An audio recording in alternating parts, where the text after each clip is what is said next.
بسم اللہ الرحمن الرحیم۔ ادارہ امن و تعلیم کے زیر انتظام آج فیس بک سیشن میں ہم آپ کے ساتھ حاضر ہیں۔ آج عنوان ہے نوجوان اور جمہوریت۔ ادارہ امن و تعلیم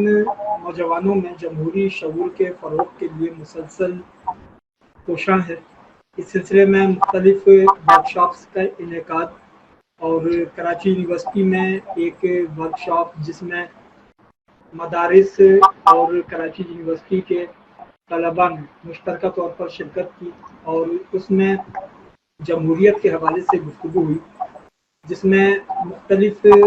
مذہبی رہنماؤں نے، علماء کرام نے، جن کا تعلق مختلف مسالک سے تھا، انہوں نے آ کر یہ بتایا کہ جمہوریت اسلام سے متصادم کوئی نظام نہیں ہے، بلکہ جمہوریت ہی وہ نظام ہے کہ جو اسلام سے قریب تر ہے۔ اور ہم دیکھتے بھی ہیں کہ ہماری تاریخ میں تمام مسالک کی نمائندہ مذہبی جماعتوں نے اس جمہوری نظام میں شمولیت اختیار کی اور ہر مسلک کے اکابر علماء اس جمہوری نظام کا حصہ رہے ہیں اور اب بھی ہیں۔ اس شعور کو عام کرنے کے لیے اب اس فیس بک سیشن میں ہم نے مدعو کیا ہے بہت معتبر اور محتشم ہمارے مہمان ہیں پروفیسر آفتاب احمد صاحب، اور آفتاب احمد صاحب ایک ممتاز دانشور ہونے کے ساتھ ساتھ ایک اعلیٰ اخلاق کے بھی حامل ہیں، جس کا مجھے ان سے چند ملاقاتوں میں اندازہ ہوا۔ پروفیسر آفتاب احمد صاحب کی اسپیشلٹی یہ جمہوریت ہے، اور آج ہمارے ساتھ ان سے گفتگو کے لیے ایک نوجوان نسل کے ہی نمائندہ عدیل شاہ صاحب موجود ہیں۔ اور عدیل شاہ صاحب یہ تنظیم المدارس سے انہوں نے دورہ حدیث کیا ہے اور کراچی یونیورسٹی میں اپنی تعلیمی سرگرمیوں میں بھی مشغول ہیں۔ دینی اور دنیاوی علوم دونوں کے لیے یہ کوشاں رہتے ہیں۔ اب میں عدیل شاہ صاحب سے درخواست کروں گا کہ وہ آفتاب احمد صاحب سے استفادہ کریں اور ہم سب کو کروائیں۔ بسم اللہ الرحمن الرحیم۔ السلام علیکم ورحمۃ اللہ وبرکاتہ۔ جیسے کہ علامہ بندگی صاحب نے کہا کہ آپ سے استفادے کا، تو میرے چند سوالات ہیں۔ ان میں سے پہلا ایک سوال یہ ہے کہ ہم نوجوان اپنی تعلیمی سرگرمی جاری رکھتے ہوئے سیاست اور جمہوریت میں آ کر کس طریقے سے کام کر سکتے ہیں، جبکہ یہ کام کرنے کی وجہ سے ہماری تعلیم میں کوئی نقصان اور حرج واقع نہ ہو۔ جی، بہت اہم سوال آپ نے اٹھایا کہ نوجوان جو ہے بنیادی طور پہ کسی بھی قوم اور ملک کا ایک اہم اثاثہ ہوتے ہیں، اور نوجوان نسل جو ہے وہ بنیادی طور پہ ملک اور قوم کو ترقی کی راہ پہ گامزن کرتی ہے۔ اس کی مثال ہم یوں سمجھ سکتے ہیں کہ یہ ایک طاقت کا نام ہے، ایک قوت کا نام ہے۔ اگر آپ اس طاقت کو صحیح طرح سے استعمال کرتے ہیں تو یہ کسی بھی قوم کو جو ہے وہ عروج کی منازل طے کروا سکتی ہے، لیکن اگر آپ اسی طاقت کو صحیح طرح سے استعمال نہیں کرتے اور ان کو آپ صحیح طرح سے تربیت نہیں دیتے تو یہی جو ہے وہ کسی قوم کو جو ہے وہ تنزلی کی طرف بھی لے کے جا سکتی ہے۔ جس طرح ہم دیکھتے ہیں کہ دریا کے اندر جو ہے وہ دو کنارے ہوتے ہیں اور ان کے اندر پانی کا بہاؤ ہوتا ہے، تو وہ جو دریا کے دو کنارے بیسیکلی وہ اس پانی کے بہاؤ کو کنٹرول کرتے ہیں۔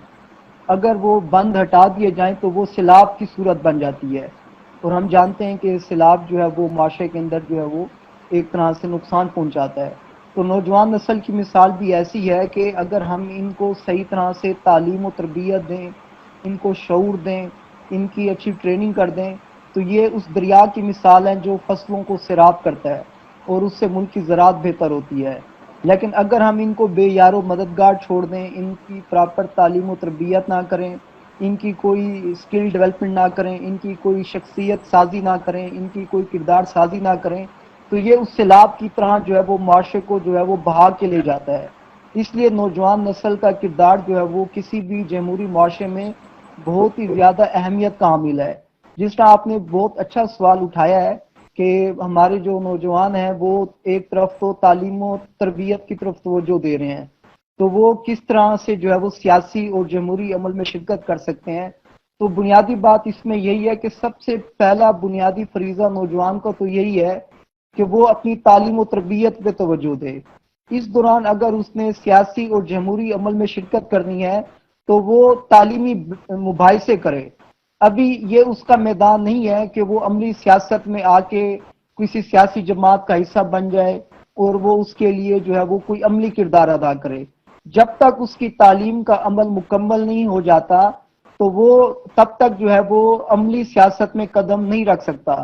کیونکہ ہمارے معاشرے میں دو طرح کی انتہائی پائی جاتی ہیں کہ ایک طرف ہم نے دیکھا کہ جب نوجوان نے اپنی تعلیم و تربیت کا عمل مکمل نہیں کیا، چاہے وہ دینی مدارس کا نوجوان ہو یا وہ کالج یونیورسٹی کا نوجوان ہو، تو پھر ہم نے دیکھا کہ جب اس کی تعلیم مکمل نہیں ہوئی تو اس کا شعور جو ہے وہ میچور نہیں ہو سکا، اس کے شعور میں پختگی نہیں آ سکی۔ یہاں پہ میں اپنے ملک ایک جو ہے سیاسی جماعت کے سربراہ کو کوٹ کرنا چاہوں گا کہ انہوں نے یہ بتایا کہ جو ہمارے مدارس کے طلبہ تھے جب وہ تعلیم حاصل کر رہے تھے تو ابھی ان کی تعلیم مکمل نہیں ہوئی تھی، ابھی وہ تعلیم کے حاصل کرنے کے مراحل میں تھے کہ وہ عملی میدان میں چلے گئے، مطلب عملی کردار ادا کرنا شروع کر دیا، اور اس کی وجہ سے جو ہے وہ ان کی تعلیمی زندگی جو ہے وہ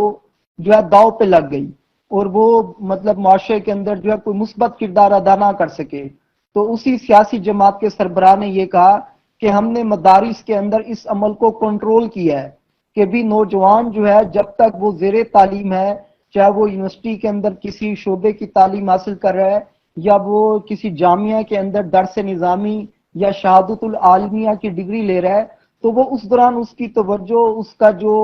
مرکز ہے وہ اپنی تعلیم پہ رہنا چاہیے۔ اگر وہ اپنی تعلیمی عمل کو مکمل کیے بغیر سیاسی میدان میں قدم رکھے گا تو اس سے وہ خود اپنی ذات کو بھی نقصان پہنچائے گا اور وہ دوسروں کے لیے بھی جو ہے وہ نقصان کا سبب بنے گا۔ اس لیے نوجوان کو چاہیے کہ جب تک اس کی تعلیمی زندگی مکمل نہیں ہو جاتی، تعلیمی عمل مکمل ہونے کا مطلب یہ ہے کہ وہ جو اس نے اپنا ایک گول سیٹ کیا ہوا ہے جو ہے وہ گریجویشن کرنی ہے، یا اگر وہ مدرسے کا طالب علم ہے تو اس نے درس نظامی مکمل کرنا ہے، تو اس دوران نوجوان کو چاہیے کہ اس کی زیادہ تر جو مطلب توانائی ہے، زیادہ وقت جو ہے وہ تعلیم حاصل کرنے میں گزرنا چاہیے۔ ہاں، اب اس سوال کا دوسرا حصہ یہ ہے کہ پھر وہ سیاسی اور جمہوری عمل میں کیسے حصہ لے سکتا ہے، تو اس کا جواب یہ ہے کہ وہ ایسی مجالس کا انعقاد کرے، وہ ایسی ڈسکشنز کا انعقاد کرے، وہ مکالمے کی فضا کو ہموار کرے، وہ اپنے تعلیمی ادارے میں رہتے ہوئے ایسی سوسائٹیز بنائے، ایسی مجالس کا انعقاد کرے جہاں پہ جو ہے وہ گفتگو ہو، جہاں پہ وہ سیاسی، مذہبی، معاشی، سماجی موضوعات پہ بات چیت کرے، کیونکہ یہ ابھی اس کے سیکھنے کا عمل ہے۔ اس کی مثال ہم یوں بھی سمجھ سکتے ہیں کہ جیسے ایک شخص جو ہے وہ ڈاکٹر بننا چاہتا ہے تو جب تک وہ طب کی تعلیم مکمل نہیں کر لیتا، جب تک وہ 5 سالہ MBBS کی تعلیم مکمل نہیں کر لیتا اور اس کے ساتھ وہ سینئر، جب اس کی آپ کو معلوم ہے کہ جب وہ 5 سالہ MBBS کی ڈگری مکمل کر لیتا ہے تو وہ جو ہے ایک سینئر پروفیسرز کی زیر نگرانی جو ہے وہ ہاؤس جاب کرتا ہے، پریکٹیکلی مطلب اس کی تعلیم و تربیت لیتا ہے۔ اس کے بعد جا کے جو ہے وہ ہاسپٹل کی انتظامیہ یا دیگر صحت کے ادارے جو ہے وہ اس کو موقع فراہم کرتے ہیں کہ وہ عملی طور پہ مریضوں کا علاج کر سکے۔ تو اس لیے نوجوان کو یہ چاہیے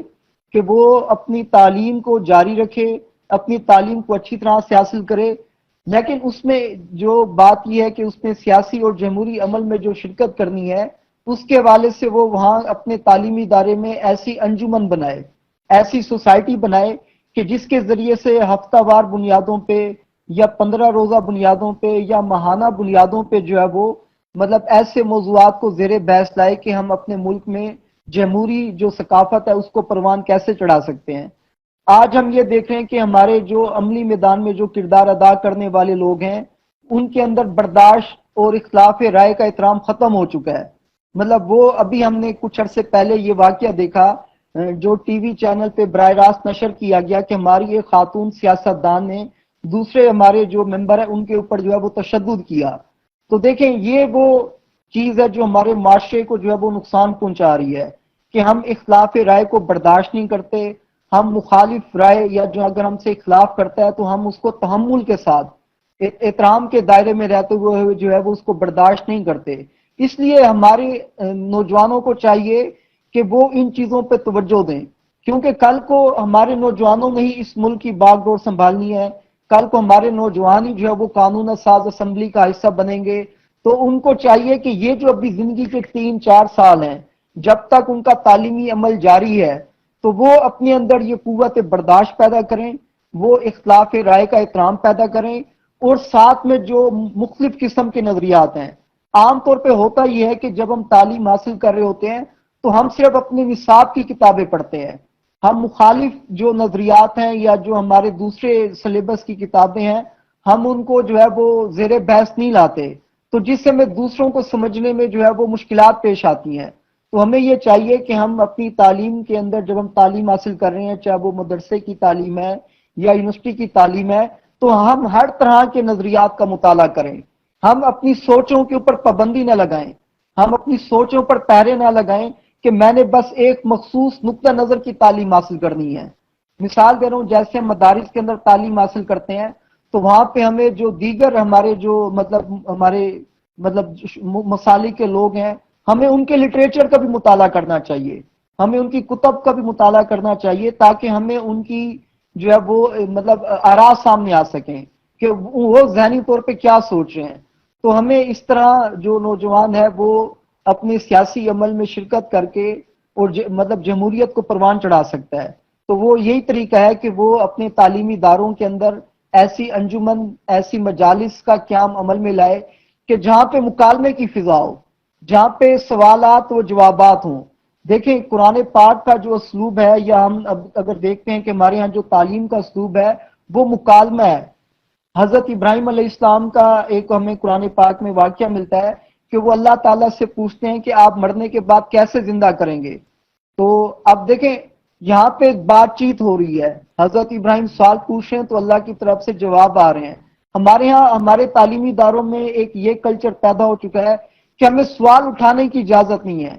ہمیں بس یہ کہا جاتا ہے کہ جو کتابوں میں لکھ دیا گیا ہے یا جو آپ کو درس دیا جا رہا ہے بس اسی پہ اکتفا کر لیں، وہی حرف آخر ہے. اس کے علاوہ نہ تو آپ نے کسی اور مدرس کا درس سننا ہے، نہ ہی آپ نے کسی اور کی کتاب پڑھنی ہے. تو اس کا نتیجہ ہمارے معاشرے میں یہ نکل رہا ہے کہ ہم تنگ نظر،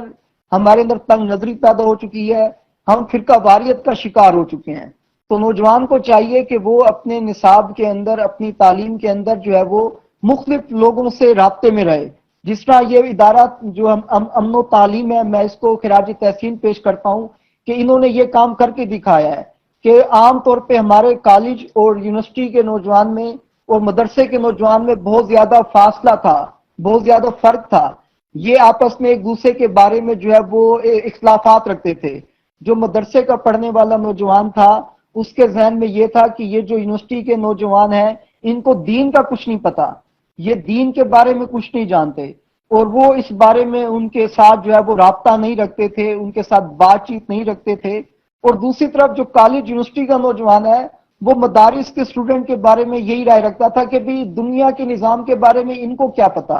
کہ ملک کا نظام کیسے چلانا ہے، سماجی تشکیل کیسے کرنی ہے، آج کے جدید دور کے چیلنجز کیا ہیں، یہ مدرسے کے نوجوان کو نہیں معلوم. لیکن جب ادارہ امن و تعلیم نے یہ انیشیٹو لیا تو اس سے ہمیں یہ پتا چلا کہ چاہے وہ مدرسے کا نوجوان ہو یا ہمارے کالج یونیورسٹی کا نوجوان ہو، وہ اس معاشرے کے اندر ایک مثبت کردار ادا کرنا چاہتا ہے.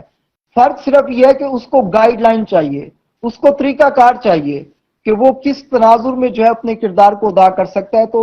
ہماری یہی کوشش ہے، ہماری یہی کاوش ہے کہ ہم نوجوان نسل کو وہ طریقہ کار بتائیں، ہم ان کو اس چیز سے آگاہی دیں کہ کس طریقے سے جو ہے وہ معاشرے کے اندر جو وہ جمہوریت کے فروغ کے لیے کردار ادا کر سکتے ہیں. اور وہ اسی طرح ممکن ہے کہ ہم آپس میں رابطہ رکھیں. یہ بہت اچھا سٹیپ ہے کہ مدارس کے نوجوان اور یونیورسٹی کے نوجوان جو ہے وہ بیٹھ کے جمہوریت کے جو ہے وہ جمہوری عمل کو پروان چڑھانے کے حوالے سے جو کردار ادا کر رہے ہیں. جی آپ نے بالکل بہت واضح اور اطمینان بخش جواب دیا. واقعی ادارہ امن و تعلیم نے جو ابھی پروگرامز کیے ہیں ان سے مدارس اور یونیورسٹیز کے اسٹوڈنٹس میں جو گیپ تھا وہ کافی حد تک کم ہوا ہے. تو اگلا آپ سے میرا یہ سوال ہے کہ مختلف سیاسی نظریات اس وقت موجود ہیں، مثال کے طور پر جمہوریت، نظام آمریت، صدارتی نظام، پارلیمانی نظام. تو ان میں سے کون سا نظام بہتر ہے کہ جس سے معاشرے کو ترقی دی جا سکتی ہے؟ جی دیکھیں جو اس وقت دنیا کے اندر جو ہم نے طریقہ کار دیکھا ہے گورننس کا یا حکومت چلانے کا،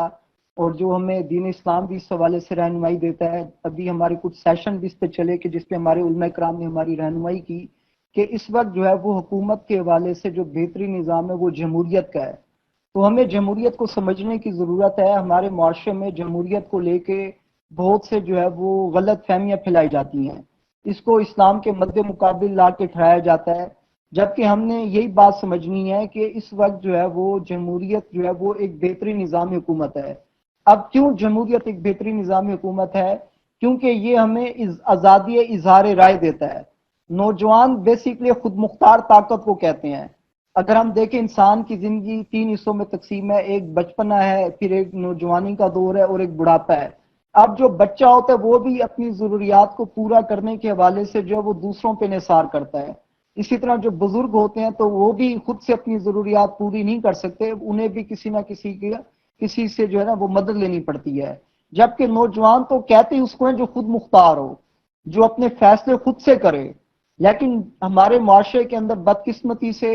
جو ہے وہ آمریت کیونکہ یہاں کافی عرصے تک رہی ہے، تو ہمارے گھروں کا ماحول بھی جو ہے وہ آمریت زدہ ہو گیا ہے۔ مطلب ہمارے بچے اگر تعلیم حاصل کرنا چاہ رہے ہوتے ہیں، چاہے وہ کالج یونیورسٹی کی تعلیم ہو، تو والدین کی طرف سے فیصلے ان پہ لاگو کیے جاتے ہیں۔ تو ہمیں جمہوریت کی ابتدا اپنے گھر سے کرنی چاہیے کہ سب سے پہلے ہمیں مکالمے کی فضا، آزادی اظہار رائے اپنے گھر میں اپنے بچوں کو دینی چاہیے۔ والدین کو چاہیے کہ وہ بچے کے شوق کو اور دلچسپی کو مد نظر رکھتے ہوئے جو ہے وہ اسے تعلیم حاصل کرنے کے مواقع فراہم کریں۔ اب ہو کیا رہا ہے، مجھے یونیورسٹی میں پڑھاتے ہوئے 10 سال کا مطلب عرصہ ہو گیا ہے، اور میں نے یہ دیکھا ہے کہ زیادہ تر جو طلبہ آ رہے ہوتے ہیں جب وہ کسی سبجیکٹ میں داخلہ لیتے ہیں تو ان میں ان کی اپنی رائے شامل نہیں ہوتی۔ اگر کوئی بچہ ڈاکٹر بن رہا ہے، انجینئر بن رہا ہے، تو وہ ان کے والدین کے شوق ہوتے ہیں، ان کے والدین کی رضامندی ہوتی ہے، جو اپنی خواہشات کا جو بوجھ ہے وہ اپنے بچوں کے کاندھوں پہ جو ہے وہ ڈال دیتے ہیں۔ تو ہم نے جمہوریت کو ایک سیاسی نظام کے ساتھ ساتھ ایک ثقافت بھی سمجھنا ہے کہ جمہوریت ایک رائے عمل ہے، جمہوریت ایک ضابطہ حیات ہے جس کا تعلق ہمارے سیاسی نظام کے ساتھ بھی ہے، ہمارے معاشرے کے ساتھ بھی ہے، اور ہمارے گھریلو ماحول کے ساتھ بھی ہے۔ اب ہم دیکھتے ہیں کہ ہمارے معاشرے میں یہ اکثر بات چیت کی جاتی ہے کہ جی مطلب صدارتی نظام ہونا چاہیے یا پارلیمانی نظام ہونا چاہیے، تو اس چیز کا تعلق اس ملک کے معروضی حالات کے ساتھ ہوا کرتا ہے، اور اس چیز کا تعین بھی جو ہے وہ کوئی فرد واحد نہیں کر سکتا۔ دیکھیں جمہوریت کا یہی حسن ہے کہ ہر شخص اپنی رائے رکھنے میں آزاد ہے، ہر شخص جو ہے وہ جس نظام کو بہتر سمجھ رہا ہے وہ اس کے دلائل دیتا ہے، وہ اس پہ گفتگو کرتا ہے، لیکن اب وہ اپنی رائے کو دوسروں سے بزور طاقت نہیں منوا سکتا، بلکہ اسے اپنی دلائل پیش کرنے چاہیے، اسے اپنا موقف پیش کرنا چاہیے، اس کے بعد دوسرے لوگوں کو وہ قائل کرے کہ یہ صدارتی نظام اگر ہمیں زیادہ بہتر فائدہ دے سکتا ہے تو وہ آئینی ترمیم کے ذریعے سے اس کو نافذ کیا جا سکتا ہے، اگر پارلیمانی نظام زیادہ بہتر نتائج دے سکتا ہے تو اس کو بھی نافذ کیا جا سکتا ہے، لیکن یہ سارا عمل ایک جمہوری طریقے سے ہوگا۔ ہم یہ اگر اپنی مسلمانوں کی عروج کی تاریخ بھی دیکھیں تو دیکھیں ہمارے دین اسلام نے ہمیں اجماع کا حکم دیا ہے۔ اجماع کا مطلب یہی ہے کہ جب ہمیں کوئی مطلب قرآن پاک احادیث کو سامنے رکھتے ہوئے ہمارے جو مجتہدین ہیں، دیکھیں ہمارے دین اسلام نے قرآن سازی کے جو ہے وہ ایک ذریعہ اجماع کا بھی بتایا ہے۔ اب اجماع ہے ہی جمہوریت کا نام کہ آپ کے جو عقل مند لوگ ہیں، آپ کے جو دانشور لوگ ہیں، آپ کے جو ایکسپرٹ لوگ ہیں، ان کے درمیان جو ہے وہ مطلب اس سے بات چیت اور وہ کسی مجموعی نتیجے پہ پہنچیں۔ میں یہاں پہ مثال دینا چاہوں گا غزوہ احد کی۔ غزوہ احد میں آپ دیکھیں کہ جب وہاں سے مکہ کی طرف سے پلاننگ ہو رہی تھی کہ مدینہ پہ حملہ کیا جائے، تو وہاں پہ اس بات پہ فیصلہ ہونے لگا کہ جو مقابلہ ہے کیا وہ مدینہ کے اندر رہ کے کیا جائے یا مدینہ شہر سے باہر نکل کے کیا جائے۔ اب اس وقت نوجوان صحابہ جو تھے وہ اکثریت میں تھے،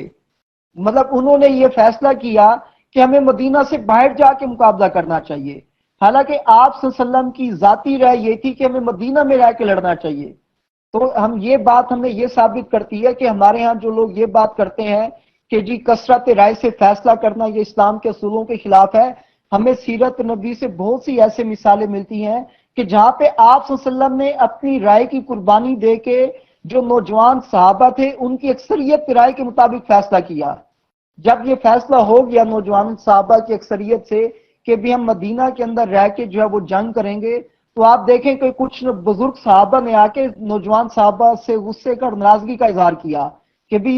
آپ لوگوں نے یہ کیوں رائے دی ہے، بلکہ انہوں نے حضور پاک صلی اللہ علیہ وسلم سے کہا کہ بھی یہ تو بچے ہیں، یہ نوجوان ہیں، ان کو کیا پتا، ہمیں تو یہیں ٹھہر کے جو ہے وہ مقابلہ کرنا چاہیے۔ تو وہاں پہ آپ صلی اللہ علیہ وسلم نے یہی کہا کہ بھئی اب نوجوانوں کی اکثریت فیصلہ سنا چکی ہے اور میں ایک جنگی لباس پہن چکا ہوں، تو اب یہ ممکن نہیں ہے کہ اس فیصلے کے خلاف جایا جائے۔ اسی طرح اگر ہم دیکھیں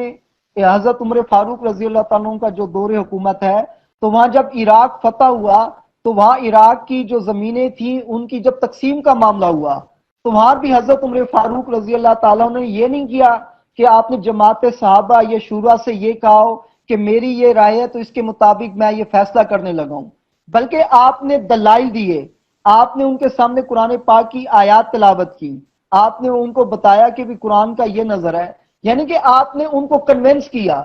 آپ نے بات چیت کی، آپ نے دلائل دیے، آپ نے دلائل سے ان کے سامنے بات چیت رکھی اور ان کو اس بات پہ جو ہے وہ لے آئے کہ جو ہے نا ہمیں یہ کثرت رائے سے فیصلہ کرنا ہے۔ تو آج اگر ہمارے سامنے یہ بحث کی جاتی ہے کہ پارلیمانی نظام بہتر ہے یا صدارتی نظام بہتر ہے یا اسی طرح دیگر جو سیاسی نظریات پہ بات چیت کی جاتی ہے، تو اس کا بہترین طریقہ یہی ہے کہ ہمارے درمیان جو پارلیمنٹ ہے، یہ بات چیت جو ہے وہ پارلیمنٹ میں ہو سکتی ہے، لیکن اس کے لیے ہمارے جو نوجوان ہیں وہ آپس میں بات چیت کر کے گفتگو کر کے ایک دوسرے کو دلائل کے ساتھ کنونس کریں، یہ نہیں ہے کہ زبردستی کسی سے اپنی بات منوانے کی کوشش کریں،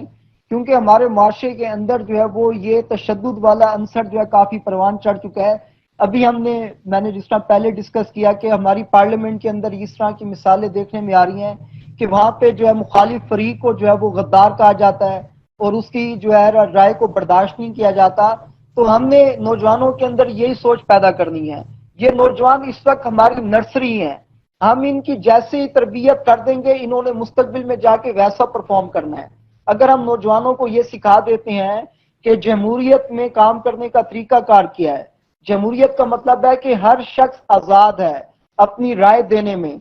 اور لیکن جمہوریت کا ایک یہ بھی ہے کہ جو آراء آئیں گی اس میں جو کثرت سے جو رائے منظور ہوگی اس کے مطابق چلا جائے گا۔ اگر پاکستان کے نوجوان یا پاکستان کے جو اہل دانشور ہیں اگر وہ کثرت رائے سے یہ فیصلہ کر لیتے ہیں کہ ملک میں صدارتی نظام آنا چاہیے تو صدارتی نظام آ سکتا ہے، یعنی کہ اس چیز کا فیصلہ بھی کثرت رائے سے کیا جائے گا۔ اور جمہوریت کا مطلب بھی یہی ہے، عام طور پہ ہم غلط فہمی کا شکار یہ ہو جاتے ہیں جمہوریت کا مطلب دے کے کہ شاید ہمیں ان لوگوں سے مشاورت کرنی پڑے جو اس فیلڈ سے ماہر نہیں ہیں۔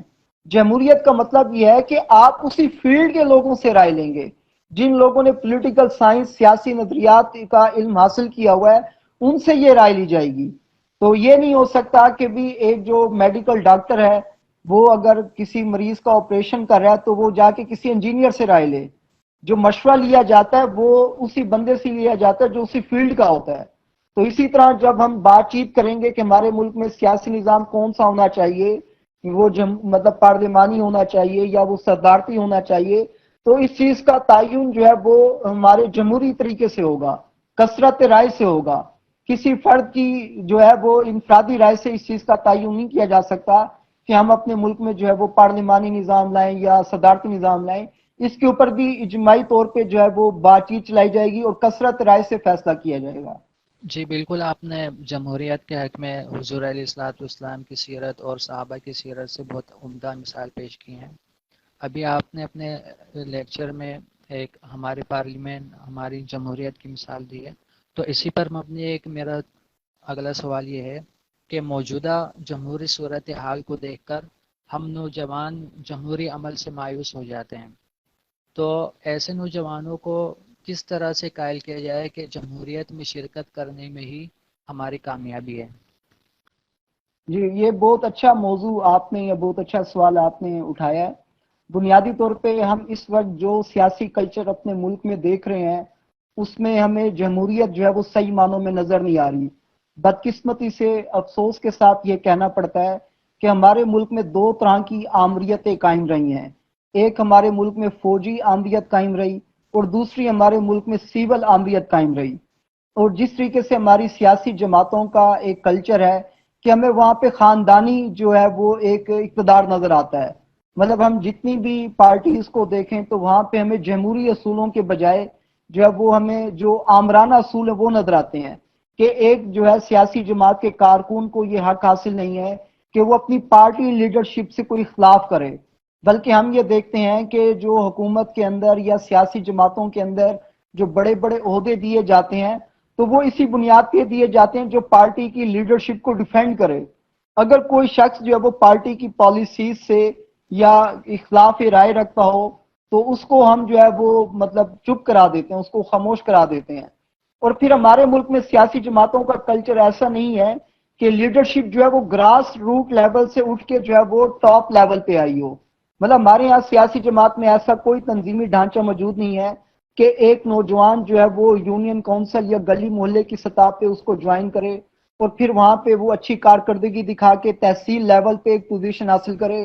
اور اس کے بعد وہ تحصیل لیول پہ اچھی کارکردگی کر دکھاتا ہے تو اسے ضلع کی سیاسی تنظیم کا حصہ بنایا جائے. اسی طرح اگر وہ ضلع کی سیاسی تنظیم میں اچھی کارکردگی دکھاتا ہے تو وہ صوبائی اور مرکزی قیادت میں جاتا ہے. یعنی کہ ہم دنیا کے جدید نظاموں کو اٹھا کے دیکھیں، امریکہ کو یا یورپ کو، تو وہاں میں یہ نظر آتا ہے کہ لیڈرشپ ہمیشہ نیچے سے اوپر آتی ہے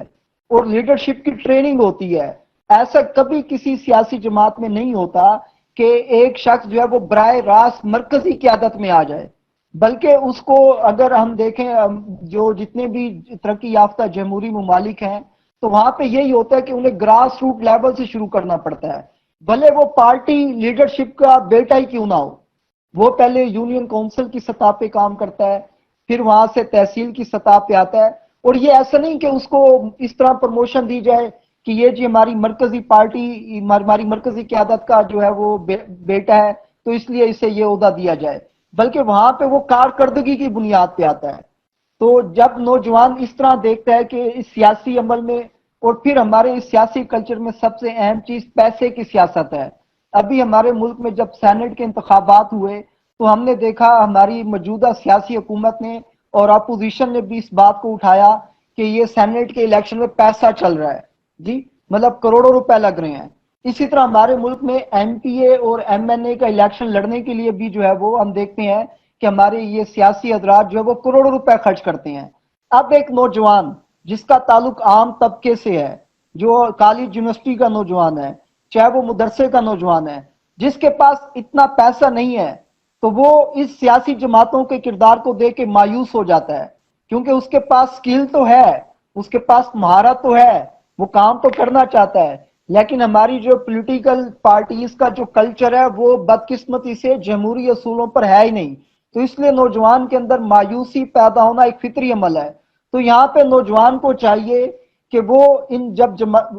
مطلب ان سیاسی جماعتوں کا حصہ بنتا ہے تو وہاں پہ وہ جمہوری جو روایات ہیں ان کی پاسداری کروائے. اگر اس پارٹی کے اندر جمہوری روایات کی پاسداری نہیں ہوتی تو ہمارے آئین کے اندر ہمیں یہ حق دیا گیا ہے کہ نوجوان جو ہے وہ اپنی کوئی سیاسی پارٹی علیحدہ سے بھی بنا سکتے ہیں.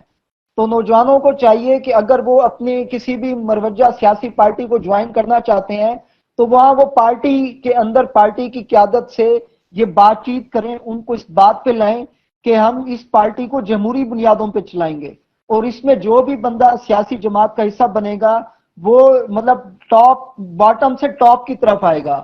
مطلب وہ نیچے سے جو ہے وہ کام کر کے پھر اوپر آئے گا. تو اگر تو وہ کسی سیاسی جماعت کو اس قابل سمجھتا ہے کہ ہمارے ملک کے اندر ایسی سیاسی جماعت ہے کہ جہاں پہ لوگوں کو جو ہے نیچے سے کام کرنے کا موقع ملے اور پھر وہ کام کرتے کرتے اگلے اوپر والے کیڈرز پہ آ جائیں، پھر تو وہ اسے کسی مطلب مروجہ سیاسی جماعت کو جوائن کر لینا چاہیے. لیکن اگر اسے یہ لگتا ہے کہ وہ کسی سیاسی جماعت میں جگہ نہیں بنا پائے گا تو ہمارے دستور نے، ہمارے آئین نے، ہمارے قانون نے اس کو یہ آپشن بھی دی ہے کہ وہ اپنی نئی سیاسی جماعت بنا سکتا ہے. تو اگر وہ نوجوان کے اندر مایوسی ختم کرنے کا یہی ذریعہ ہے کہ اس کو یہ بتایا جائے کہ بھی آپ اپنی ایک نئی سیاسی جماعت بنا سکتے ہیں، ایک نئے سرے سے جدوجہد کر سکتے ہیں اور اپنے ساتھ باقی عوام اور رائے عامہ کو ہموار لے کے آپ بھی سیاسی عمل میں شرکت کر سکتے ہیں. اصل میں مایوسی اس وقت پیدا ہوتی ہے جب ان کے پاس کوئی راستہ نہ ہو، جب ان کے پاس کوئی طریقہ کار نہ ہو. تو جب آپ نوجوانوں کو ایک طریقہ کار دے دیں گے ایک مطلب کہ اصل میں تو ہم نے ادارہ امن و تعلیم یا ادارہ جو ہمارا یہ ادارہ ہے یوتھ ایڈوکیسی فار ڈیموکریسی یا ادارہ امن و تعلیم، اس کا بنیادی مقصد یہ ہے کہ ہم نوجوانوں کی سیاسی تربیت کریں، ان کو یہ بتائیں کہ جمہوری اصولوں پہ گورننس کیسے کی جاتی ہے اور اختلاف رائے کو کیسے برداشت کیا جاتا ہے، اظہار رائے کی کیسے آزادی جاتی ہے، ملک میں رول آف لا کی کیسے حکومت قائم کی جاتی ہے، فریڈم لبرٹی یہ معاشرے میں یہ اقدار کیسے پروان چڑھائی جاتی ہیں۔ تو اس طرح کی ڈسکشن کے ذریعے سے جو گزشتہ 3-4 دنوں سے ہمارے اس پیج سے جو ہے نا یہ اس طرح کی جو مطلب گفتگو ہو رہی ہے، اس کا بنیادی مقصد یہ ہے کہ نوجوانوں کے اندر سے مایوسی ختم کی جائے، ان کو جو ہے وہ طریقہ کار بتایا جائے کہ بھی ایک جمہوری سیاسی جماعت بنانے کا کیا طریقہ کار ہے۔ ہم فیصل بھائی سے یہ گزارش کریں گے کہ ہم اس طرح کے سیشن بھی کریں کہ جس میں نوجوانوں کو یہ تربیت دی جائے کہ سیاسی جماعت بنانے کا یا ایک سیاسی جماعت میں کام کرنے کا کیا طریقہ کار ہوتا ہے، مطلب نوجوان کیسے جو ہے وہ ایک سیاسی جمہوری عمل کو سیکھ سکتے ہیں۔ آج کا کیونکہ ہمارا جو سیشن ہے اس کا ایک مخصوص موضوع ہے کہ نوجوان نسل کا کردار، تو اس وقت ہم نے نوجوان نسل کو جو ہے وہ مایوسی سے بچانا ہے، ان کو کہنا ہے کہ آپ مروجہ سیاسی جو سرگرمیاں ان کو دے کے مایوس نہ ہوں۔ آج جب نوجوان سیاست دانوں کو لڑتے ہوئے دیکھتا ہے ٹی وی چینلز پہ تو وہ مایوس ہو جاتا ہے اس سیاسی عمل سے۔ جب وہ ان سیاسی جماعتوں کے کردار کو دیکھتا ہے تو ہم نے ان کو یہی بتانا ہے کہ بھی یہ جو واقعات ہو رہے ہیں یہ حال کے واقعات ہیں یا ماضی کے واقعات ہیں، مستقبل میں جب آپ لوگ اس پارلیمنٹ کا حصہ بنیں گے تو وہاں پہ آپ نے یہ جمہوری روایات قائم رکھنی ہے۔ لیکن یہ جو باتیں ہیں یہ صرف لیکچر سے پیدا نہیں کی جا سکتی، اس کے لیے ہمیں ایک ماحول بنانا پڑے گا، اس کے لیے ہمیں فورمز بنانے پڑیں گے، ہمیں فزیکلی جو نوجوان ہیں ان کو ماہانہ بنیادوں پہ منظم ہونا پڑے گا تاکہ وہاں پہ مختلف آراء رکھنے والے، مختلف نظریات رکھنے والے، چاہے وہ کالج کے نوجوان ہوں، یونیورسٹی کے نوجوان ہوں، چاہے وہ مدرسے کے نوجوان ہوں، وہ مختلف موضوعات پہ تبادلہ خیال کریں۔ تو جب اس طرح فورم بنا کے گفتگو کریں گے مختلف موضوعات پہ تو نوجوانوں کے اندر جو ہے ایک تو وسعت نظری پیدا ہوگی، دوسرا اختلاف رائے کو برداشت کرنے کا حوصلہ پیدا ہوگا، اور تیسری چیز کہ کس طریقے سے جو ہے وہ اتفاق رائے قائم کیا جاتا ہے، کیونکہ جمہوریت کے اندر سب سے اہم چیز ہے کہ آپ نے مطلب میجورٹی کو اپنی رائے پہ جو ہے وہ کنونس کرنا ہے۔ تو جب نوجوان اپنے اس طرح کے فورمز بنائے گا، اس طرح کے پلیٹ فارمز بنائے گا اور وہاں پہ ماہانہ بنیادوں پہ اکٹھا ہو کے گفتگو کرے گا تو اس سے یہ جو روایات جن کی ہم بات کر رہے ہیں یہ آہستہ آہستہ لاشعوری طور پہ اس کی شخصیت کا حصہ بنتی جائیں گی، اور جب وہ 5-6 سال بعد جب اس ملک کی عملی سیاست میں آئے گا تو انشاءاللہ ہم یہ امید رکھتے ہیں کہ وہ پاکستان کی سیاست میں ایک مثبت تبدیلیاں لے کے آئے گا۔ جی بالکل آپ نے درست فرمایا۔ ادارہ امن و تعلیم نوجوانوں میں جو جمہوری مایوسی داخل ہو گئی ہے اسی کو دور کرنے کے لیے اور ان کی جمہوری تربیت کرنے کے لیے کوشاں ہے۔ تو اگلا کوشچن میرا آپ سے یہ ہے کہ آج جمہوری دور حکومت میں کچھ ایسے اقدامات ہیں کہ جن کی کچھ ایسے اقدامات ہیں جو غیر جمہوری ہیں، مثال کے طور پر میڈیا پر سینسرشپ وغیرہ، تو ایسے اقدامات کی صورت میں نوجوانوں کا کیا کردار ہوتا ہے؟ جی دیکھیں، جمہوریت کے اندر ہر شخص کو اپنی بات کہنے کی اجازت ہے۔ اگر ہم جمہوریت کے فوائد کی بات کریں تو جمہوریت کے نتیجے میں امن آتا ہے، جمہوریت کے نتیجے میں معاشی ترقی کے مواقع ملتے ہیں، اسی طرح جمہوریت کے نتیجے میں جو ہے وہ معاشرے کے اندر ہر فرد کو آزادی میسر آتی ہے۔ دیکھیں جمہوریت ہمیں یہ درس دیتی ہے کہ ہم میں سے کوئی بھی شخص عقل کل نہیں ہے، جی ہم میں سے ہر شخص کی جو ہے وہ ایک رائے ہے، تو جب بہت سے لوگوں کی آراء جمع ہوتی ہیں تو وہ اس سے بہتر فیصلہ ہوتا ہے جسے ہم اجتماعی دانش کہتے ہیں۔ ایک فرد کی رائے جو ہے وہ ظاہری بات ہے ایک فرد کا بڑا محدود مطالعہ ہے، اس کا مشاہدہ بھی بڑا محدود ہے، تو اگر وہ اپنی انفرادی رائے پہ چلے گا تو وہ خود بھی نقصان اٹھائے گا۔ لیکن جب وہ اپنے ارد گرد رہنے والے جو باقی نوجوان ہیں جن کا مطالعہ کسی اور پہلو کے حوالے سے ہے، ظاہری بات ہے کہ ہر شخص جو ہے اس کے پاس لمیٹڈ ٹائم ہے اور وہ لمیٹڈ وقت میں ایک لمیٹڈ چیزوں کی سٹڈی کر سکتا ہے، لیکن جب وہ معاشرے کے اندر باقی لوگوں سے ملتا ہے جو مختلف قسم کے علوم رکھتے ہیں تو اس سے نوجوانوں کے ذہن میں وسعت پیدا ہوتی ہے، تو جب ان کے ذہنوں میں وسعت پیدا ہوتی ہے تو وہ حکومت پہ تنقید بھی کرتے ہیں۔ جی دیکھیں جمہوریت کا سب سے بہترین حسن احتساب ہے، احتساب یہ ہے کہ جب کوئی سیاسی جماعت 5 سال میں عوام کو حقوق دینے میں ناکام رہتی ہے تو اس کے بعد عوام پھر اگلی دفعہ کسی اور کو موقع دیتے ہیں. جی اس سے پہلے اگر ہم کسی اور نظام کی بات کریں، کسی اور نظام میں یہ خوبی نہیں ہے. اگر ڈکٹیٹرشپ کی ہم بات کریں، عامریت کی بات کریں، تو جب تک عامر جو ہے وہ اس معاشرے میں حکومت کر رہا ہوتا ہے تو وہ لوگوں کی تنقید کو برداشت نہیں کرتا، جو وہ لوگوں پہ زیادتی کر رہا ہوتا ہے اس پہ برداشت نہیں کرتا. اور یہ تو ہمارے اسلام کی بھی تعلیمات ہیں، آپ مجھ سے زیادہ بہتر جانتے ہیں کیونکہ آپ جو ہے وہ دینی تعلیم حاصل کر رہے ہیں. ایک حدیث مبارکہ کا مفہوم ہے کہ یہ بھی سب سے بڑا جہاد ہے کہ آپ جو ہے وہ جابر سلطان کے آگے کلمہ حق کہیں. جی ہم مطلب اگر اپنے عروج کا دور دیکھیں تو ہم یہی دیکھتے ہیں کہ جہاں کہیں بھی ہمارے حکمرانوں کی طرف سے کوئی غلط فیصلے کیے گئے جس سے لوگوں کے حقوق جو غضب ہو رہے تھے، تو ہم نے دیکھا کہ عام عوام کی طرف سے ان کو تنقید کا نشانہ بنایا گیا. ہمارے یہاں عام طور پہ یہ سوچ پائی جاتی ہے کہ جی دیکھیں ہمیں ایک تنقید 2 طرح کی ہوتی ہے. ایک ہوتی ہے شخصی تنقید، کسی کی ذات کو تنقید کا نشانہ بنا، یہ تو قطعاً ناجائز عمل ہے، جی اس سے تو بالکل گریز کرنا چاہیے. لیکن ایک ہے پالیسی سے اختلاف کرنا، کہ جو فیصلے ہیں، دیکھیں جمہوریت کا مطلب کیا ہے کہ عوام کی حکومت عوام کے ذریعے سے عوام کے لیے کی جائے. اگر عوام کو یہ لگتا ہے کہ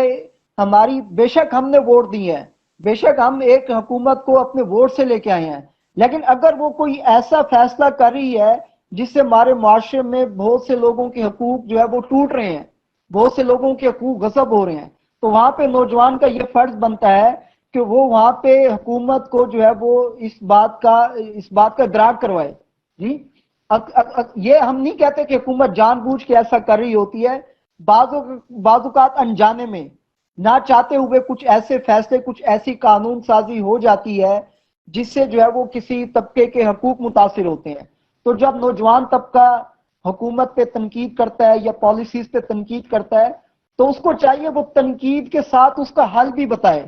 جی خالی تنقید کسی کام کی نہیں ہے. ہمارے معاشرے میں یہی کلچر پروان ہو چکا ہے کہ ہم مسائل کی نشاندہی تو کر دیتے ہیں کہ جی یہ مسئلہ ہے، حکومت جو ہے وہ بلوچستان کے اندر جو ہے یہ کر رہی ہے، کہ خیبر پختونخوا میں یہ کر رہی ہے، فلاں بچے جو ہے وہ اسکولوں میں نہیں جا رہے، فلاں علاقے کو اتنے بجٹ دے دیا گیا ہے، فلاں چیز کا بجٹ کم کر دیا گیا ہے. تو مطلب ہم اب یہ نہیں، ہم حکومت کی نیت میں نہیں شک کر رہے کہ حکومت جو ہے وہ جان بوجھ کے ایسا کر رہی ہے، بلکہ ظاہری بات ہے وہ بھی ہماری طرح کے انسان ہیں، تو انسانوں سے غلطیاں ہو جایا کرتی ہیں. اور ایک اچھے انسان کا کام ہے کہ جب کسی سے کوئی غلطی ہو تو وہ اس کو اس کی غلطی سے آگاہ کرے، اس کو بتائے. اب نوجوان یہ کام کیسے کر سکتا ہے؟ نوجوان یہ کام اخبارات میں آرٹیکل لکھنے کے ذریعے سے کر سکتا ہے. وہ اپنے علاقے کے جو نمائندے ہیں، M N A M P حضرات ہیں، ان سے وہ ہفتہ وار یا ماہانہ بنیادوں پہ ملاقاتیں کر کے ان کے سامنے مسائل کی نشاندہی کر سکتا ہے کہ ہمارے علاقے کے اندر سیوریج کے حوالے سے یہ مسئلہ ہے، ہمارے علاقے کے اندر جو سکول بنائے گئے ہیں وہاں پہ بچوں کے بیٹھنے کے لیے کرسیاں نہیں ہیں، وہاں پہ بچوں کے لیے کتابیں میسر نہیں ہیں، وہاں پہ سکولوں میں پڑھانے کے لیے استاد نہیں ہیں. تو اس کو ہم نیگیٹیوٹی نہیں کہہ سکتے، یہ تو بلکہ حکومت کی مدد کرنا ہے، یہی تو سیاسی عمل میں شرکت ہے. ہمارے ہاں بدقسمتی سے سیاسی عمل اسی کو سمجھا جاتا ہے کہ ہم جا کے ووٹ کاسٹ کر رہے ہیں، ہم بس اسی کو جمہوری عمل میں شرکت سمجھتے ہیں. ہم کہتے ہیں بس ہماری سیاسی عمل میں شرکت یہ ہے کہ ہم نے ووٹ کاسٹ کر دیا تو بس ہماری ساری سیاسی ذمہ داری کیا ہو گئی، پوری ہو گئی. نہیں، ایسا نہیں ہے. جمہوریت میں جب آپ نے کسی پارٹی کو اقتدار دے دی ہے اور اس نے اپنی حکومت قائم کر لی ہے تو پھر ہم نے مسلسل اس پہ نگرانی رکھنی ہے کہ وہ کون سے فیصلے کر رہی ہے. کہیں کوئی ایسا فیصلہ تو نہیں لے لیا گیا، کہیں کوئی ایسا قانون تو نہیں بنا دیا گیا جس سے کسی خاص طبقے کے جو ہے وہ حقوق متاثر ہو رہے ہوں. یہ بھی ہو سکتا ہے کہ بھی ہمارے حقوق متاثر نہ ہو رہے ہوں لیکن ہمارے دیگر جو قومی مطلب ہماری جو اکائیاں ہیں ان کے حقوق متاثر ہو رہے ہیں، تو ہمیں ان کے حق میں آواز بلند کرنی چاہیے. اور آواز بلند کرنے کا طریقہ یہ نہیں ہے کہ ہم سڑکوں پہ آ کے، بدقسمتی سے یہاں پھر ہمارے ہاں ایک شدت پسندی کا رویہ پایا جاتا ہے کہ جب ہم حکومت کی کسی پالیسی سے اختلاف کرتے ہیں تو ہم پرتشدد احتجاج کرتے ہیں، ہم سڑکوں پہ آ جاتے ہیں، توڑ پھوڑ کرتے ہیں، اپنی قومی املاک کو نقصان پہنچاتے ہیں اور راستے کو بند کر دیتے ہیں. حالانکہ حدیث میں واضح تعلیمات ہیں، آپ صلی اللہ علیہ وسلم نے راستے کو بند کرنے سے منع کیا ہے کہ کسی بھی صورت میں راستوں میں مت بیٹھا کرو. تو کچھ صحابہ نے کہا کہ ہمارے گھر تنگ ہیں، بعض اوقات ہمیں ضرورت پڑتی ہے کہ ہم راستے میں بیٹھ جائیں. تو پھر آپ صلی اللہ علیہ وسلم نے کہا کہ راستے میں کسی کی راستے میں رکاوٹیں کھڑی مت کرو. لیکن آج ہم دیکھتے ہیں کہ اگر ہماری کسی سیاسی جماعت کو حکومت کے کسی فیصلے سے اختلاف ہوا ہے تو اس نے جو ہے نا اپنی ہی قومی املاک کو نقصان پہنچایا ہے، اپنی ہی قوم کے بھائیوں کو تکلیف دی ہے. تو مطلب یہ ہے کہ ہم نے اگر حکومت کسی پالیسی سے اختلاف ہے، کسی قانون سازی سے اختلاف ہے، تو اس کو درج کروا اس کو اظہار کرنے کا ایک طریقہ ہے. ہم اخبارات میں کالم لکھیں. اس کے علاوہ ہمارے ملک میں عدلیہ بھی موجود ہے. جی دیکھیں، کسی بھی جمہوری نظام کے 4 ستون ہوتے ہیں. پہلا ستون اس کی مقننہ، جس نے قانون بنانا ہے. دوسرا ستون اس کی انتظامیہ ہے، جس نے ان قوانین کو عمل درآمد کروانا ہے. تیسرا جو اس کا پلر ہے وہ عدلیہ ہے. عدلیہ کا مطلب یہ ہے کہ اس نے معاشرے کے اندر عدل و انصاف کو قائم کرنا ہے. اور عدلیہ جو ہے وہ آزاد ہوتی ہے، وہ حکومتی دباؤ سے آزاد ہوتی ہے. اگر ہمیں یہ لگتا ہے حکومت نے کوئی ایسا قانون پاس کر دیا ہے یا حکومت کی کوئی ایسی پالیسی بن گئی ہے جو کسی خاص طبقے کے حقوق کو متاثر کر رہی ہے، تو پہلے تو نوجوان کو چاہیے کہ وہ اخبارات میں جو ہے وہ ایڈیٹر کے نام خط لکھے. دوسرا طریقہ یہ ہے کہ وہ عدالت میں ریٹ پٹیشن بھی کر سکتا ہے. جی کہ وہ عدالت میں جا سکتا ہے، وہ ہائی کورٹ میں درخواست دے سکتا ہے، سپریم کورٹ میں درخواست دے سکتا ہے، اور وہاں پہ وہ دلائل کے ساتھ بات چیت کرے کہ یہ جو حکومت نے فیصلہ کیا ہے یا جو قانون سازی کی ہے یہ بنیادی انسانی حقوق کے متصادم ہے. اور نوجوان کو چاہیے وہ دستور کا لازمی مطالعہ کرے. ہمارے آئین میں واضح طور پہ لکھا ہوا ہے کہ کوئی بھی ایسا قانون نہیں بنا سکتی ہماری پارلیمنٹ، ہماری اسمبلی ایسا قانون بالکل پاس نہیں کر سکتی جو بنیادی انسانی حقوق سے متصادم ہو. اگر پارلیمنٹ ایسا قانون بنا دیتی ہے تو پھر اس کو کالعدم قرار دیا جائے گا. تو ہماری بطور نوجوان یہ ذمہ داری بنتی ہے کہ حکومت کے جتنے بھی قوانین بن رہے ہیں، حکومت جتنے بھی فیصلے کر رہی ہے، اور اگر ہمیں یہ لگتا ہے کہ اس سے کسی خاص طبقے کے جو حقوق ہے وہ پامال ہو رہے ہیں، تو ہم اخبارات کے ذریعے سے آواز بلند کریں. ہم اپنے ساتھ دیگر نوجوانوں کا نیٹ ورک بنائیں. جی اور ان کو جو ہے وہ اگر اخبارات کے ذریعے سے ہو سکتا ہے کہ ہماری بات جو ہے وہ حکومتی جو ہے وہ ایوانوں تک پہنچ جائے اور وہ اپنی اس غلطی کی اصلاح کر دیں. پہلے تو یہ ہو سکتا ہے. لیکن اگر اس طرح سے حکومتی اپنی اصلاح نہیں کری تو پھر ہمارے پاس دوسرا ذریعہ کیا ہے، وہ عدلیہ ہے کہ ہم عدالتوں میں جا کے ریٹ کریں اور عدالت میں ثابت کریں کہ حکومت کی یہ جو پالیسی ہے، حکومت کا یہ جو قانون ہے، یہ مطلب بنیادی انسانی حقوق کے خلاف ہے. تو عدالت اس قانون کو کالعدم قرار دے گی. تو یہ ایک جمہوری طریقہ ہے. ہم نے اپنی اسی کلچر کو پروموٹ کرنا ہے. لیکن بدقسمتی سے یہ ہو گیا ہے پچھلے کوئی 20-30 سالوں میں ہمارے معاشرے کے اندر شدت پسندی کی جو ہے وہ فضا پروان چڑھی ہے، چاہے وہ کالج کے نوجوان ہوں یا یونیورسٹی کے نوجوان ہوں. تو اس میں نوجوان جو ہے وہ عدالتوں سے اور قانون نافذ کرنے والے اداروں سے رابطہ نہیں کرتا. اس کو یہ لگتا ہے کہ اگر کوئی حکومتی شخص یا کوئی دوسرا شہری قانون کے خلاف ورزی کر رہا ہے تو وہ خود قانون اپنے ہاتھ میں لے لیتا ہے، وہ خود جج بن جاتا ہے، وہ خود پولیس بن جاتا ہے، وہ خود جلاد بن جاتا ہے. اور بدقسمتی سے آپ مطلب مدرسے کے طالب علم ہیں، ہمارے ہاں بعض اوقات کچھ آیات کو، کچھ جو احادیث ہیں ان کا ہم مطلب غلط سمجھ لیتے ہیں. مثال کے طور پہ ایک حدیث میں آپ کو سنانا چاہتا ہوں، آپ اس سے واقف بھی ہوں گے، جس کو ہم بعض اوقات صحیح طرح سے سمجھ نہیں پاتے کہ معاشرے میں جب ہم کوئی برائی دیکھیں، کوئی خلاف قانون کام دیکھیں، کوئی ظلم اور زیادتی والا معاملہ دیکھیں، تو سب سے پہلے ہم ہاتھوں سے روکیں، طاقت سے روکیں. اگر ہم طاقت نہیں رکھتے تو پھر ہم زبان سے روکیں. اگر ہم زبان سے نہیں اس کو برا بھلا کہہ سکتے تو دل میں ضرور برا جانیں کہ یہ ایک غلط کام ہو رہا ہے، یہ ایک زیادتی ہو رہی ہے. اب ہمارے ہاں بعض اوقات لوگ اس حدیث کو پڑھ کے، کیونکہ ہمارے ہاں ایک یہ بھی کلچر پروان چڑھ چکا ہے کہ ہم جو ہے وہ مستند علماء سے معلومات حاصل نہیں کرتے. ہم میں سے ہر شخص جو ہے وہ خود حدیث پڑھنا شروع کر دیتا ہے اور ڈکشنری کھول کے خود ترجمہ کرتا ہے اور پھر خود عمل شروع کر دیتا ہے.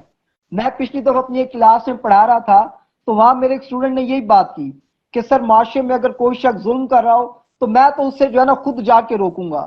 تو میں نے اس بچے کو یہی بات بتائی اور آج آپ کی اس پلیٹ فارم سے بھی یہی بات کرنا چاہتا ہوں کہ ہمارا معاشرہ ایک جمہوری معاشرہ ہے، ہم ایک مہذب لوگ ہیں اور ہر کام کے لیے ادارہ بنا ہوا ہے. اگر کوئی شخص زیادتی کر رہا ہے، کسی نے کوئی جرم کیا ہے، کوئی ایسا غلط کام کیا ہے، کوئی قانون کے خلاف کام کیا ہے، تو ہم پولیس کو انفارم کریں،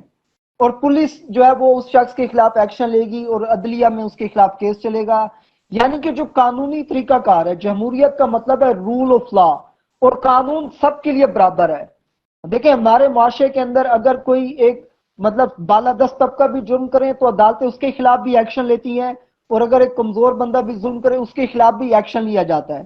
تو ہمیں یہی کرنا ہے کہ ہم نے ان جو ہماری تعلیمات ہیں، دینی تعلیمات ہیں، اس کا اپنے نوجوانوں کو درست مفہوم بتانا ہے کہ بھی اس حدیث کا صحیح مطلب کیا بنتا ہے، کہ ہم نے یہ نہیں ہے کہ میں اب ایک شخص کو چوری کرتے ہوئے دیکھ رہا ہوں تو میں خود ہی اس کو جو ہے نا سزا دینا شروع کر دوں، میں خود ہی اس کو جو ہے نا عدالت لگا کے وہیں پہ فیصلہ سنا دوں، بلکہ بطور شہری، بطور نوجوان میرا یہ فرض بنتا ہے کہ میں قانون نافذ کرنے والے اداروں کے ساتھ تعاون کروں،